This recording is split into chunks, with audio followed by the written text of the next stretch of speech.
Hello friends, કેમ છો? મજામાં ને? આંકડાશાસ્ત્ર ચેપ્ટરમાં આપણે અત્યાર સુધીમાં મધ્યક શોધવાની 3 રીતો અને બહુલક શોધવાની રીતનો અભ્યાસ કર્યો હતો.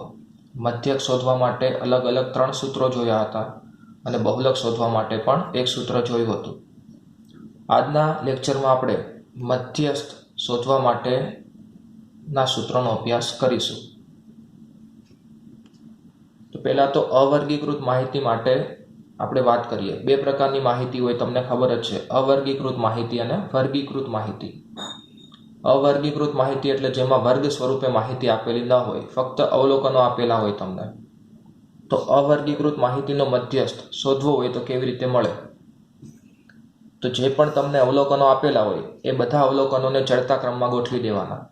ચડતા ક્રમમાં એટલે કે સૌથી નાનું અવલોકન પહેલાં આવશે, એને પછી એનાથી મોટું અવલોકન, પછી એનાથી મોટું, એવી રીતે, અને છેલ્લે સૌથી મોટું અવલોકન આવશે.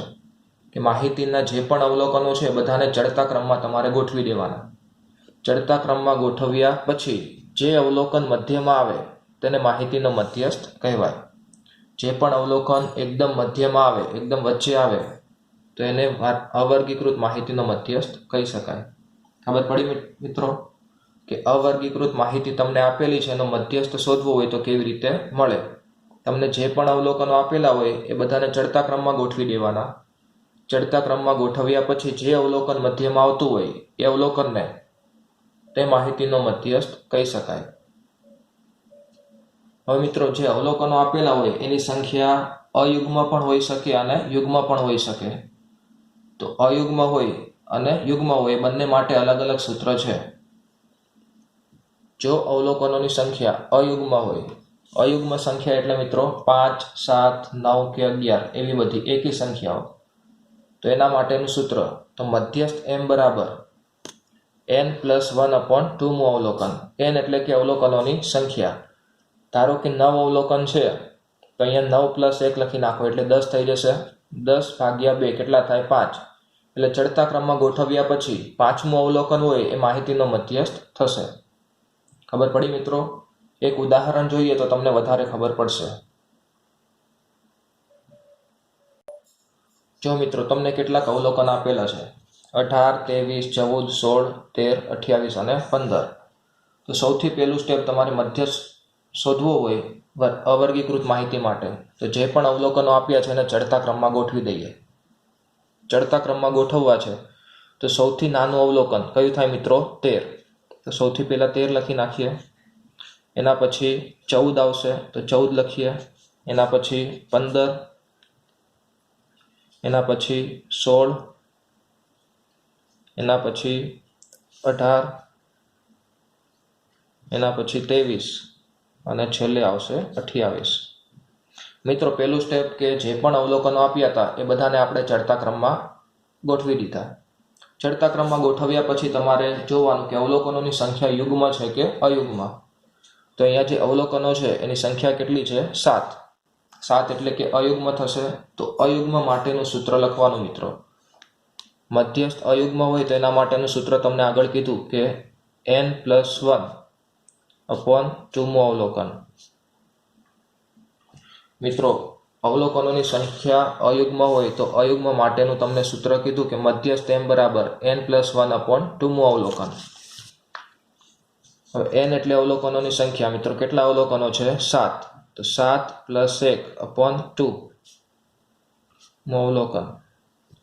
હવે અહીંયા 7 ને કેટલા થઈ જશે? 8. 8નો 2 થી ભાગાકાર કરો એટલે 4 થાય. તો ચોથું અવલોકન. તો તમે આજે અવલોકનોને ચડતા ક્રમમાં ગોઠવ્યા છે એમાં ચોથું અવલોકન તમારે જોવાનું. તો 1, 2, 3 અને 4. તો માહિતીનો મધ્યસ્થ m બરાબર તમને મળશે 16. ખબર પડી મિત્રો કે અવલોકનોની સંખ્યા અયુગ્મ હોય તો આ સૂત્રનો ઉપયોગ કરી શકાય. એવી રીતે મિત્રો, જો અવલોકનોની સંખ્યા યુગ્મ હોય તો યુગ્મ માટે પણ એક સૂત્ર છે. તો મધ્યસ્થ m બરાબર n/2મું અવલોકન. ધારો કે અવલોકનોની સંખ્યા 10 આપેલી છે મિત્રો, તો 10 એ 10 અવલોકનોને પહેલાં ચડતા ક્રમમાં ગોઠવી દેવાના. પછી આ સૂત્ર પ્રમાણે અહીંયા અવલોકનોની સંખ્યા 10 છે તો 10/2મું અવલોકન પ્લસ n/2 + 1મું અવલોકન અપોન 2. એટલે કે અહીંયા 10/2 એટલે 5મું અવલોકન થશે. 10નો 2 થી ભાગાકાર કરીએ એટલે અહીંયા 10 મૂકી દો તો અહીંયા 10/2 એટલે 5 + 1 એટલે છઠ્ઠું અવલોકન. તો પાંચમું અવલોકન પ્લસ છઠ્ઠું અવલોકન ભાગ્યા 2. તો મિત્રો જે પણ અવલોકનો હોય પાંચમું અને છઠ્ઠું અવલોકન એનો સરવાળો કરવાનો અને એનો 2 થી ભાગાકાર કરવાનો. ખબર પડી મિત્રો? આ સૂત્રો તમે 9માં ભણી ગયા છો. હવે વર્ગીકૃત માહિતી માટે મધ્યસ્થ શોધવો હોય તો કેવી રીતે મળે? આપણે જેમ આગળ મધ્યકના 3 સૂત્રો અને બહુલકનું સૂત્ર જોયું હતું એવી રીતે મધ્યસ્થનું સૂત્ર તમારે યાદ રાખવું પડશે. તો વર્ગીકૃત માહિતીનો મધ્યસ્થ m બરાબર l plus n/2 minus cf/f into h. આ સૂત્ર યાદ રાખવાનું છે મિત્રો તમારે. આ સૂત્રની અંદર l શું દર્શાવે? તો મધ્યસ્થ વર્ગની અધસીમા. બહુલકની અંદર પણ l હતા, તમને ખબર હશે. l નો અર્થ બહુલકની અંદર શું હતો? કે જે બહુલક વર્ગ હોય એની અધસીમા. પણ આની અંદર મધ્યસ્થ છે તો મધ્યસ્થ વર્ગની અધસીમા થાય. અધસીમા એટલે કે જે મધ્યસ્થ વર્ગ હોય એની નાની કિંમત, અધસીમા. n એટલે તમને ખબર જ છે મિત્રો, n એટલે અવલોકનોની સંખ્યા. જે તમને આવૃત્તિ આપેલી હોય આવૃત્તિઓની કુલ સંખ્યા એટલે કે અવલોકનોની કુલ સંખ્યા. cf એટલે મિત્રો સંચય આવૃત્તિ થાય. જે મધ્યસ્થ વર્ગ હોય એના આગળના વર્ગની સંચય આવૃત્તિ. હવે સંચય આવૃત્તિ કોને કહેવાય? તો આપણે હમણાં દાખલા ગણીએ ત્યારે તમને ખબર પડશે. એના પછી f તો મધ્યસ્થ વર્ગની આવૃત્તિ. મધ્યસ્થ વર્ગની સામે જે આવૃત્તિ હોય એને આપણે f વડે દર્શાવીશું. અને h એટલે પણ તમને ખબર છે, કેમ કે મધ્યક અને બહુલક બંનેમાં આપણે h નો ઉપયોગ કર્યો હતો. h એટલે શું થાય મિત્રો? વર્ગ લંબાઈ. અને વર્ગ લંબાઈ કેવી રીતે મળે તમને ખબર છે? વર્ગની ઉર્ધ્વસીમામાંથી અધસીમા માઇનસ કરવાની. હવે આપણે દાખલાઓની શરૂઆત કરીએ એટલે તમને મધ્યસ્થ શોધતા આવડી જાય. મિત્રો સ્વાધ્યાય 14.3ની શરૂઆત કરીએ. તમને આટલી રકમ આપેલી હશે. રકમની અંદર તમને માસિક વપરાશ એટલે કેટલા યુનિટ વપરાય છે એ આપેલું છે, અને ગ્રાહકોની સંખ્યા કે કેટલા ગ્રાહકો કેટલા યુનિટ વાપરે છે. તો રકમની અંદર તમને 2 વસ્તુ આપેલી હોય, તમને ખબર જ છે. આવૃત્તિ વર્ગ આપેલા હોય અને આવૃત્તિ આપેલી હોય. તો શરૂઆતમાં જે માહિતી આપેલી છે વર્ગ સ્વરૂપે કહેવાય. આ વર્ગ આપેલા છે અને ગ્રાહકોની સંખ્યા એટલે કે આવૃત્તિ આપેલી છે તમને. હવે આટલી માહિતી પરથી તમારે મધ્યસ્થ શોધવાના છે. અહીંયા આ વર્ગ આપેલા છે અને આ આવૃત્તિ આપેલી છે. મિત્રો મધ્યસ્થ શોધવું હોય તમારે તો આ જે માહિતી છે એના પરથી કોષ્ટક બનાવવું હોય તો કોષ્ટકની અંદર ત્રીજો સ્તંભ બનાવવો પડે. આ બંને માહિતી તો આપેલી જ છે મિત્રો. હવે ત્રીજા સ્તંભની અંદર શું કરવાનું એ જોઈએ. હવે મિત્રો ત્રીજો જે સ્તંભ છે એમાં સંચય આવૃત્તિ તમારે લખવી પડે. સંચય આવૃત્તિ. સંચય આવૃત્તિ કેવી રીતે મળશે? તો જે પણ તમને આવૃત્તિ આગળ આપી હોય એ આવૃત્તિઓનો સરવાળો કરતો જવાનો. કેવી રીતે? તો પહેલી લાઈનમાં તમારે અહીંયા જે આવૃત્તિ આપેલી છે એ જ લખવાની, તો 4 આવશે.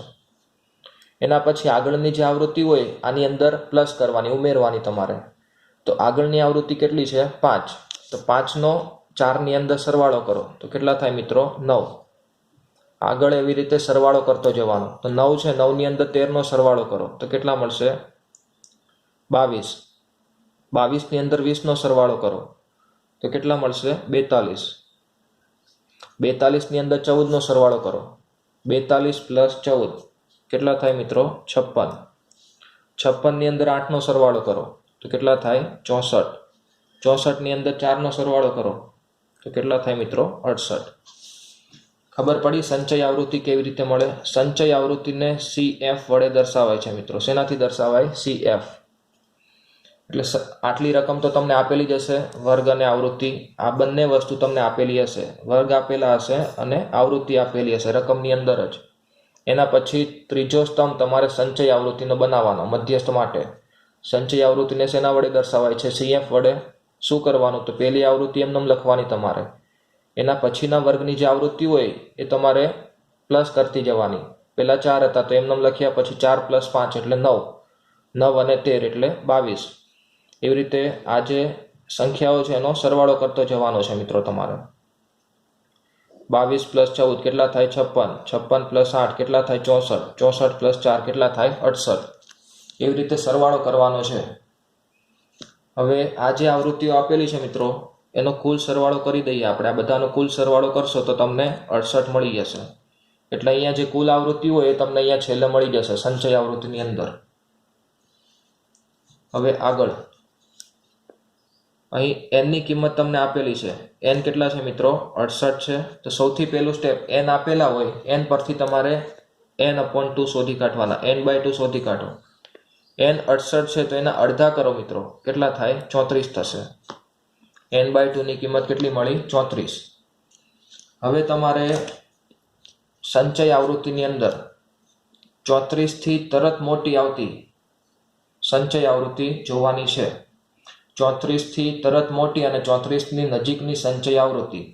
તો આની અંદર તમે જોઈ શકો મિત્રો, 34 થી તરત મોટી સંચય આવૃત્તિ કઈ થાય? તો 42 થશે. કઈ થશે મિત્રો? 42. ખબર પડી મેં શું કીધું એ? તમને n આપેલા હતા, n પરથી n/2 તમારે શોધી કાઢવાના. n/2 કેટલા મળ્યા? 34. હવે n/2 મળી જાય એના પછી અહીંયા જે કિંમત મળે છે એનાથી તરત મોટી સંચય આવૃત્તિ જોવાની. જે n/2 મળે છે એનાથી તરત મોટી સંચય આવૃત્તિ.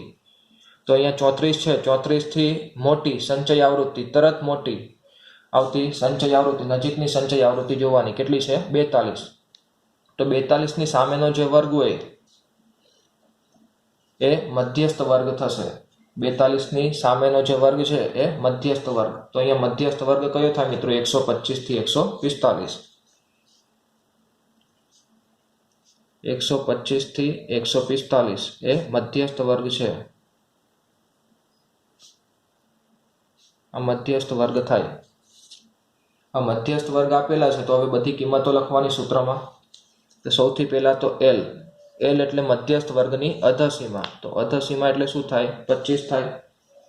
તમને ખબર છે આપણે જે સૂત્ર લખ્યું, સૂત્રની અંદર બધી કિંમતો લખવી પડશે. એટલે L એટલે મધ્યસ્થ વર્ગની અધસીમા. જે મધ્યસ્થ વર્ગ તો એની અધસીમા. મધ્યસ્થ વર્ગ આપણને મળ્યો 125 થી 145 એટલે એની અધસીમા એટલે 125 લખ્યા. એના પછી n, અવલોકનોની કુલ સંખ્યા. n તો આપેલા જ છે. n કેટલા છે? 68. CF તો મધ્યસ્થ વર્ગની આગળના વર્ગની આવૃત્તિ. મધ્યસ્થ વર્ગ કયો છે મિત્રો? 125 થી 145. એના આગળના વર્ગની, આગળનો વર્ગ આ થશે. આગળનો વર્ગ એની સંચય આવૃત્તિ એટલે કેટલા મળશે મિત્રો? 22. તો CF ની કિંમત તમને મળી ગઈ 22. એના પછી F ની કિંમત શોધવાની હતી મિત્રો. એના પછી F મધ્યસ્થ વર્ગની આવૃત્તિ. તો જે મધ્યસ્થ વર્ગ છે, મધ્યસ્થ વર્ગ કેટલો છે? 125 થી 145. એની આવૃત્તિ કેટલી થાય? તો એની આવૃત્તિ જોવાની છે 125 થી 145 ની. કેટલી થશે? 20. તો F બરાબર 20. અને છેલ્લે વર્ગ લંબાઈ H. H એટલે વર્ગ લંબાઈ તમારે શોધવી હોય તો વર્ગની ઉધ્વ સીમામાંથી અધસીમા માઇનસ કરી દો. તો 85 છે, 85 માંથી 65 માઇનસ કરો. કેટલા આવશે? 20 આવશે. 105 માંથી 85 માઇનસ કરો તો પણ 20 આવે. 125 માંથી 105 માઇનસ કરો તો પણ 20 આવશે. તો H બરાબર કેટલા મળશે મિત્રો તમને? 20. હવે આ બધી કિંમતો આપણે સૂત્રમાં મૂકી દઈએ એટલે તમને જવાબ મળી જશે.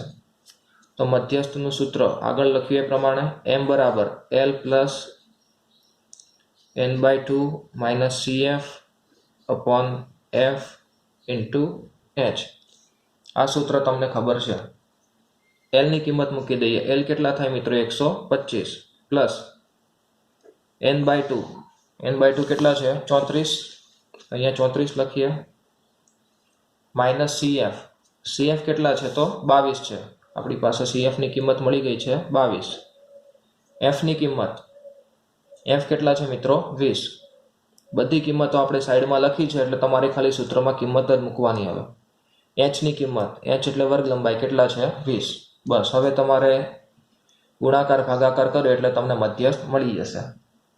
તો મિત્રો અહીંયા જોઈ શકો છો છેદમાં અને અંશમાં બંને જગ્યાએ 20 છે તો કેન્સલ થઈ જશે 20. શું વધ્યું અહીંયા? 125 પ્લસ 34 માંથી 22 માઇનસ કરી દો. કેટલા વધે? 34 માંથી 22 માઇનસ કરી દો. કેટલા વધશે? 12. બંનેનો સરવાળો કરો એટલે તમને જવાબ મળી જાય. તો 125 પ્લસ 12 કેટલા થાય? 137. એટલે મિત્રો માહિતીનો મધ્યસ્થ મળી ગયો તમને. કેટલો મળ્યો? 137. ખબર પડી ગઈ મિત્રો? ફરીથી જોઈ લઈએ. તમને રકમની અંદર વર્ગ અને આવૃત્તિ આપેલી હશે. તમારે આ બંને માહિતી પરથી સંચય આવૃત્તિ શોધવાની છે. સંચય આવૃત્તિ કેવી રીતે મળે તમને ખબર પડી ગઈ કે કોઈ પણ વર્ગ હોય તો એના પછીના વર્ગની આવૃત્તિ તમારે પ્લસ કરતી જવાની, એટલે સંચય આવૃત્તિ મળી જશે. કુલ આવૃત્તિઓની સંખ્યા n બરાબર કેટલા હતા? 68 હતા. અને તમને સંચય આવૃત્તિમાં પણ છેલ્લો જે જવાબ મળશે એ n જેટલો જ મળશે. આ બંને જવાબો કેવા હશે? સરખા. હવે n ની કિંમત 68 છે તો આપણે સૂત્રમાં n/2 ની કિંમત જોઈએ તો n/2 કેટલા થશે? 34. એના પછી મધ્યસ્થ વર્ગ નક્કી કરવાનો. મધ્યસ્થ વર્ગ કેવી રીતે નક્કી કરશો? તો n/2 ની કિંમત મળી જાય એનાથી તરત મોટી આવતી સંચય આવૃત્તિ તમારે જોવાની કે n/2 તમને મળે છે એનાથી તરત મોટી નજીકની સંચય આવૃત્તિ. તો અહીંયા 34 છે. 34 થી મોટી અને નજીકની સંચય આવૃત્તિ કઈ થાય મિત્રો? 42 થાય. તો 42 ની સામે જે વર્ગ હતો એ આપણે મધ્યસ્થ વર્ગ લખી નાખ્યો. 125 થી 145 મધ્યસ્થ વર્ગ થાય. મધ્યસ્થ વર્ગ મળી જાય મિત્રો તમને. એના પછી બધી કિંમતો લખવાની છે. તો અહીંયા મધ્યસ્થ વર્ગ તમને મળી ગયો. મધ્યસ્થ વર્ગ. એના પછી બધી કિંમતો લખીએ. એલ ની કિંમત 125, CF ની કિંમત 22, F ની કિંમત 20, H ની કિંમત 20. પછી સૂત્રમાં કિંમત મૂકી દીધી. સૂત્રમાં કિંમત મૂકી દઈએ એટલે તમને જવાબ મળી જશે 137. ખબર પડી મિત્રો? હવે મિત્રો મધ્યસ્થના કેટલાક દાખલામાં તમને ખૂટતી આવૃત્તિ શોધવાનું પણ કહે છે. તો એવો એક દાખલો જોઈ લઈએ. રકમ આપેલી છે કે જો નીચે આપેલ આવૃત્તિ વિતરણનો મધ્યસ્થ 28.5 હોય. તમને મધ્યસ્થ આપેલો છે મિત્રો.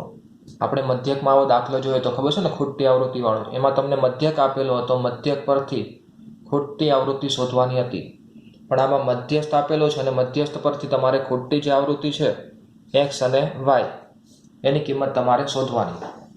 આટલી તમને રકમ આપેલી છે, વર્ગ આપેલા છે અને આવૃત્તિ આપેલી છે. આ બંનેની કિંમત પરથી તમારે x ની કિંમત અને y ની કિંમત, બંને ખૂટતી આવૃત્તિ છે એની કિંમત તમારે શોધવાની. શરૂઆત ક્યાંથી કરવાની તમને ખબર જ છે. સૌથી પહેલું સ્ટેપ તમારે સંચય આવૃત્તિ શોધવાની. તો સંચય આવૃત્તિ શેના વડે દર્શાવાય તમને ખબર છે? શેના વડે દર્શાવાય મિત્રો? CF વડે. સંચય આવૃત્તિની અંદર શું કીધું હતું? તો પેલું જે ખાનું હોય એમાં તો પેલી આવૃત્તિ જ લખવાની છે. 5 છે એટલે 5. એના પછી આગળના વર્ગની જે આવૃત્તિ હોય આમાં તમારે પ્લસ કરવાની. તો આગળનો વર્ગ એની આવૃત્તિ કેટલી છે? x. તો 5 ની અંદર x પ્લસ કરી દો એટલે કેટલા થાય? 5 પ્લસ x. એના પછી આગળના વર્ગની આવૃત્તિ પ્લસ કરવાની. આની અંદર અહીંયા x પ્લસ કરી. એવી રીતે 5 પ્લસ x છે એમાં 20 પ્લસ કરી દો તો 5 અને 20 કેટલા થાય? 25 થાય. તો 25 પ્લસ x. એના પછી આગળના વર્ગની આવૃત્તિ પ્લસ કરવાની. તો 25 અને 15 તો કેટલા થાય મિત્રો? 40. તો 40 પ્લસ x. એના પછી આગળનો વર્ગ છે એની આવૃત્તિ y. તો y પ્લસ કરો તો કેટલા થાય મિત્રો? 40 પ્લસ x પ્લસ y. એના પછી આગળનો વર્ગ કેટલી છે? 5. તો અહીંયા 5 ને તમે પ્લસ કરી દો તો કેટલા મળશે? 45 પ્લસ x પ્લસ y. એટલે સંચય આવૃત્તિ મળી ગઈ મિત્રો. રકમની અંદર તમને કુલ આવૃત્તિ n બરાબર કેટલા આપેલા છે? 60 આપેલા છે. તો તમને ખબર છે કે સંચય આવૃત્તિ મળી જાય એના પછીનું સ્ટેપ n આપેલા હોય n પરથી n/2 તમારે શોધવાના. n/2 કેટલા થાય છે? તો અહીં n બરાબર 60 આપેલા છે. 60 આપેલા હોય તો n/2 બરાબર કેટલા થાય મિત્રો? 30 થશે. હવે અહીંયા તમને 45 પ્લસ x પ્લસ y મળે છે. એ આવૃત્તિની કુલ સંખ્યા છે મિત્રો. આવૃત્તિની કુલ સંખ્યા એટલે આ જે 45 પ્લસ x પ્લસ y છે એ તમને 60 મળે. કેટલા મળે? 60. તો n બરાબર 60 છે તો આના બરાબર પણ કેટલા થાય? 60 થાય. તો અહીંયા જે તમને રકમ આપેલી છે 45 પ્લસ x પ્લસ y એ કુલ આવૃત્તિ દર્શાવે છે. એટલે કુલ આવૃત્તિ કેટલી છે મિત્રો? રકમમાં આપેલી છે તમને 60. હવે x પ્લસ y ની તમારે કિંમત શોધવી હોય તો પ્લસ 45 ને બરાબરની પહેલી સાઈડ લઈ જાઓ તો શું થાય? x પ્લસ y બરાબર 60 માઇનસ 45. માઇનસ કરી દો. 60 માંથી 45 માઇનસ કરો મિત્રો તો x પ્લસ y બરાબર કેટલા મળશે? 15. એક્સ પ્લસ વાયનો સરવાળો તમને 15 મળે. હવેનું સ્ટેપ મિત્રો મધ્યસ્થ વર્ગ નક્કી કરવાનો. મધ્યસ્થ વર્ગ કેવી રીતે નક્કી કરીશું? આમાં તો n/2 બરાબર 30 છે અને આમાં તમને ખબર પડે એમ છે નહીં, પણ તમને મધ્યસ્થ રકમની અંદર જ આપેલો છે. જો મધ્યસ્થ કેટલો છે 28.5. હવે તમારે જોવાનું કે 28.5 છે કયા વર્ગની અંદર આવશે. તમને મધ્યસ્થ આપેલો છે એટલે મધ્યસ્થ કયા વર્ગની અંદર આવે એ તમારે જોવાનું. તો 28.5 કયા વર્ગની અંદર આવશે મિત્રો? તો 20 થી 30 વર્ગની વચ્ચે આવે. ખબર છે ને? આ કિંમત કોની વચ્ચે આવે? 20 થી 30 ની વચ્ચે. તો આ જે 20 થી 30 છે મધ્યસ્થ વર્ગ થાય. વર્ગ 20 થી 30 એ મધ્યસ્થ વર્ગ છે. મધ્યસ્થ વર્ગ હોય મિત્રો એના પછી બધી કિંમતો લખવાની. સૌથી પહેલા તો એલ ની કિંમત. એલ એટલે મધ્યસ્થ વર્ગની અધસીમા, એટલે કેટલા થશે? 20. એના પછીનું સ્ટેપ, એલ ની કિંમત મળી ગઈ, એના પછી n/2 તો મળેલા જ છે 30. એના પછી CF ની કિંમત. CF એટલે કે જે મધ્યસ્થ વર્ગ હોય, મધ્યસ્થ વર્ગની આગળના વર્ગની સંચય આવૃત્તિ. મધ્યસ્થ વર્ગ આ છે 20 થી 30, એના આગળના વર્ગની સંચય આવૃત્તિ જોવાની. એટલે કે કેટલી થાય મિત્રો? 5 + x. એટલે CF બરાબર 5 + x. એના પછી f ની કિંમત. f એટલે કે જે મધ્યસ્થ વર્ગ હોય, મધ્યસ્થ વર્ગની આવૃત્તિ. તો મધ્યસ્થ વર્ગ છે 20 થી 30, એની આવૃત્તિ કેટલી છે મિત્રો? 20. તો f બરાબર 20. એના પછીનું સ્ટેપ, f મળી ગયા તમને. એના પછી વર્ગ લંબાઈ h બાકી રહ્યા. h એટલે કે વર્ગ લંબાઈ તમારે શોધવી છે. તો ઉધ્વસીમામાંથી અધસીમા માઇનસ કરી દો. 10 માંથી 0 માઇનસ કરો 10 જ થાય. 20 માંથી 10 માઇનસ કરો તો પણ 10. એટલે વર્ગ લંબાઈ કેટલી મળે છે તમને? 10 મળે. તો બધી કિંમતો લખી નાખી મિત્રો. સૂત્રની અંદર જે પણ કિંમતોની જરૂર હતી બધી કિંમતો આપણે લખી. હવે સૂત્ર લખીએ અને પછી સૂત્રની અંદર કિંમત મૂકીએ. તો મધ્યસ્થનું સૂત્ર તમને ખબર છે, m બરાબર l plus n/2 minus CF upon f into h. આવું સૂત્ર છે, આપણે આગળ ભણી ગયા. હવે કિંમતો મૂકીએ. તો l ની કિંમત, l કેટલા છે મિત્રો? 20. તો અહીંયા 20 મૂકી દઈએ. Plus n/2. n/2 કેટલા મળ્યા મિત્રો તમને? 30. તો 30 માઇનસ CF ની કિંમત કેટલી છે? 5 + x. પણ આપણે બ્રેકેટની અંદર લખીશું કેમ કે આગળ માઇનસ નિશાની છે ને, એટલા માટે 5 + x. અને f ની કિંમત, f કેટલા છે મિત્રો? 20. તો અહીંયા 20 આવશે. અને h ની કિંમત કેટલી છે? 10. હવે મિત્રો જોઈ શકો છો કે અહીંયા આ 0 અંશમાં છે, છેદમાં અને અંશમાં બંને જગ્યાએ 0 હતા અને ગુણાકાર છે વચ્ચે, એટલે કેન્સલ થઈ જશે. શું વધ્યું મિત્રો? મધ્યસ્થની કિંમત પણ તમને આપેલી છે. મધ્યસ્થ કેટલા આપ્યા છે? 28.5. તો અહીંયા આપણે 28.5 લખી નાખીએ. 28.5 મધ્યસ્થ. હવે અહીંયા 20 તો એમનેમ જ આવશે. પ્લસ અહીંયા મિત્રો આ જે બ્રેકેટ છે એને તમે દૂર કરી દો. તો અહીંયા 30 બ્રેકેટ દૂર કરો એટલે અંદર બંને પ્લસ છે તો બંને કેવા થશે? માઇનસ. તો 5 - x. અને આના છેદમાં કેટલા આવશે? 2 વધ્યા ખાલી. હવે આ +20 છે એને બરાબરની આ બાજુ લાવો મિત્રો. આ બાજુ લાવશો એટલે પ્લસ છે તો કેવા થઈ જશે? માઇનસ. તો 28.5 - 20 બરાબર. અહીંયા જુઓ મિત્રો, આ 30 માંથી 5 માઇનસ કરી દો. તો 30 માંથી 5 માઇનસ કરો, કેટલા વધે? 25 વધશે. તો 25 - x અપોન 2. 28 માંથી 20 માઇનસ કરી દો તો કેટલા વધે મિત્રો? 8.5 બરાબર 25 - x અપોન 2. હવે મિત્રો આ જે 2 અહીંયા ભાગાકારમાં છે, અહીંયા જશે તો ગુણાકારમાં જશે. તો 8.5 ગુણ્યા 2 કરો તો કેટલા થાય? 17 થશે. તો 17 બરાબર 25 - x. આવું મળે તમને. હવે -x ને બરાબરની આ બાજુ લાવો એટલે પ્લસ થશે અને +17 ને બરાબરની પેલી સાઈડ લઈ જાઓ. તો x બરાબર શું થાય? 25 - 17. તો 25 માંથી 17 માઇનસ કરી દો મિત્રો. તો x બરાબર તમને કિંમત મળી જશે 8. x ની કિંમત મળી ગઈ મિત્રો. એક ખૂટતી આવૃત્તિ, તમને 2 ખૂટતી આવૃત્તિ પૂછી હતી ને, તેમાં એક્સની કિંમત મળી ગઈ, તમને કેટલી મળે છે? 8. વાયની કિંમત બાકી રહી, તો વાયની કિંમત કેવી રીતે મળશે? તો અહીંયા તમને એક્સ પ્લસ વાય બરાબર 15 આપેલા છે, અહીંયા મળી ગયા છે. તો એક્સ પ્લસ વાય બરાબર 15 છે, એમાં એક્સની કિંમત મૂકી દઈએ. તો એક્સની કિંમત મૂકી દઈએ તો તમને વાયની કિંમત પણ મળી જશે. તો એક્સ પ્લસ વાય બરાબર 15 છે. એક્સ પ્લસ વાય બરાબર 15. તમને એક્સની કિંમત કેટલી મળી? 8. તો એક્સની જગ્યાએ 8 મૂકી દઈએ. તો 8 પ્લસ વાય બરાબર 15. પ્લસ 8 બરાબરની પેલી સાઈડ જાય તો માઇનસ થાય. 15માંથી 8 માઇનસ કરી દો, કેટલા વધે? 7. એટલે જે વાય હતા, વાયની કિંમત પણ મળી ગઈ તમને. કેટલા મળ્યા? 7. એટલે બંને ખૂટતી આવૃત્તિની કિંમત મળી ગઈ છે. એકની કિંમત 8 અને બીજાની કિંમત 7. ખબર પડી મિત્રો? આજના લેક્ચરમાં આપણે અહીંયા સુધી રાખીએ. અસ્તુ.